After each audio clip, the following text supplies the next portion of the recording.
Welcome to the Belum caves exploration video. അപ്പോൾ നമുക്ക് താഴോട്ട് പോകാം. അപ്പോൾ ഈ സ്റ്റെപ്പ് ഇറങ്ങി വേണം നമുക്ക് ബേലം കേവ്സിൻ്റെ ഉള്ളിലേക്ക് പോകാൻ വേണ്ടി. അപ്പോൾ ലെറ്റ്സ് ഗോ.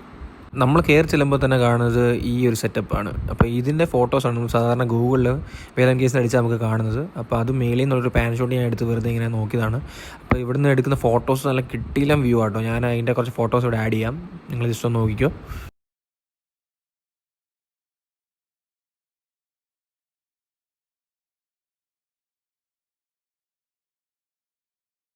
നല്ല രസമുണ്ടല്ലേ ഫോട്ടോസ്. അവിടെ അങ്ങനെ കുറച്ചേറെ ഫോട്ടോസൊക്കെ എടുത്തിട്ട് നമ്മൾ അകത്തോട്ട് കയറി. അകത്തോട്ട് ചെറിയൊരു പാത്ത് വേ പോലെ കാണാം. അപ്പം ഇവിടെയാണ് ചെറുതായിട്ട് ഇതിൽ തിരക്കുള്ളത്, കാരണം എല്ലാവർക്കും ആക്സസിബിൾ ആണല്ലോ. അപ്പോൾ നമ്മളിവിടെ കുറച്ച് ലൈറ്റിംഗ് സെറ്റപ്പൊക്കെ ഉണ്ട്. അപ്പോൾ അങ്ങനെ അവിടുത്തെ കാഴ്ചകളൊക്കെ കണ്ട് ആദ്യം ഒരു കൗതുകമൊക്കെ തോന്നിയല്ലോ. അപ്പോൾ അതൊക്കെ കണ്ട് നമ്മൾ മുമ്പോട്ട് നടക്കുകയാണ്. ഉള്ളിലോട്ട് കയറുന്നവരും വെട്ടം കുറഞ്ഞു വരുമായിരുന്നു. ഇപ്പോൾ ഇവിടെ അത്യാവശ്യം നമ്മുടെ നൈറ്റിൽ മാത്രം കാണാമെന്നുള്ളൊരു വെട്ടമായി. പിന്നെ കയറുമ്പോഴാണ് ഇങ്ങനെ പല നിറത്തിലുള്ള ലൈറ്റിൽ, ഇപ്പോൾ പർപ്പിൾ വയലറ്റ് കളറിലുള്ള ലൈറ്റ് ഇങ്ങനെ സെറ്റ് ചെയ്തിട്ട് കാണാം. ഒരുമാതിരി ബാലരമയ്ക്ക് പോലത്തെ ഒരു സെറ്റപ്പ് ആയിട്ടുണ്ട്. നമുക്കിൻ്റെ ഉള്ളിലോട്ട് നടന്നു നോക്കാം എന്തൊക്കെയാണ് വേറെ വെറൈറ്റി കാഴ്ചകൾ ഇതിൻ്റെ ഉള്ളിൽ നമുക്ക് വേണ്ടി കാത്തിരിക്കുന്നതെന്ന്. ഈ ഭാഗത്തൊന്നും തീരെ വെളിച്ചില്ലാണ്ട് കേട്ടോ. ദൂരെ ഒരു സൈഡിലായിട്ടൊരു പച്ച വെളിച്ചം ഇങ്ങനെ തിളങ്ങുന്നതായിട്ട് കാണാം. പിന്നെ പതിപോലെ തന്നെ ഏത് ടൂറിസ്റ്റ് സ്പോട്ടിൽ പോയാലും നമുക്കൊരു ഫോട്ടോഗ്രാഫറിനെ കാണാൻ പറ്റും. അങ്ങനെ ഒരു സ്റ്റുഡിയോ സെറ്റപ്പ് സെറ്റ് ചെയ്ത് വെച്ചിരിക്കുകയാണ് ഈ ചേട്ടൻ. പുള്ളി ലൈവായിട്ട് ഫോട്ടോ എടുത്ത് നമുക്ക് ഫോട്ടോ കൈ തരും. അതാണ് സ്കീം.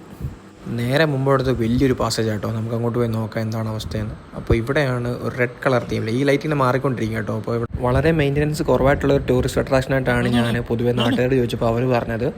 പക്ഷേ സ്റ്റിൽ ഇവിടെ നമ്മുടെ ഈ സ്റ്റെപ്പ് കയറിയപ്പോൾ ഒന്ന് സൈഡ് ലെഫ്റ്റിലും റൈറ്റിലുമായിട്ട് റെയിലിങ്സ് വെച്ചിട്ടുണ്ട്. നമുക്ക് ഈ സ്റ്റെപ്പ് കയറി മുകളിലോട്ട് പോകാൻ, മുകളിൽ എന്താണ് കാര്യങ്ങളെന്ന്. ഇവിടെയാണ് ഭയങ്കര ഭംഗിയാട്ടോ. ഈ വഴിയൊക്കെ പോകാൻ ഭയങ്കര ഒരു എസ്തറ്റിക് ഫീലാണ്. ഫോട്ടോഗ്രാഫിക്കൊക്കെ പറ്റിയ സ്പോട്ടാണ്. ഞാൻ ഇവിടുത്തെ കുറച്ച് ഫോട്ടോസ് എടുത്താൽ ഞാൻ കാണിച്ചു തരാം.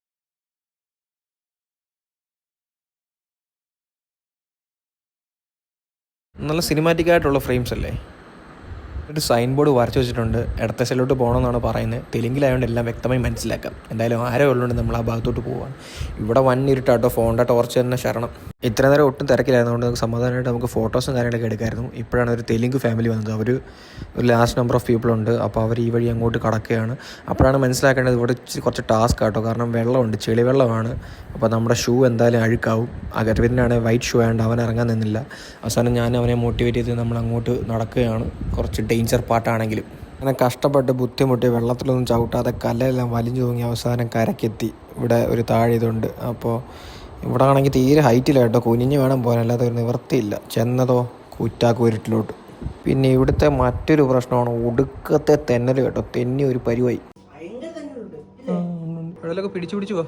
ഈ ടണലിൻ്റെ അറ്റത്ത് നോക്കുവാണെങ്കിൽ കാണാം ഒരു ബിനാലെ സെറ്റപ്പ്. ലൈറ്റ് മിന്നി മറിഞ്ഞ് മാറിക്കൊണ്ടിരിക്കുകയാണ്. ഇവിടെ മിക്ക സ്ഥലത്തും ഇങ്ങനെ ചെറിയ ലൈറ്റിൻ്റെ സെറ്റപ്പ് വെച്ചിട്ടുണ്ട്. അതിൽ നിന്ന് പലതരത്തിലുള്ള കളറുള്ള ലൈറ്റ് വന്നു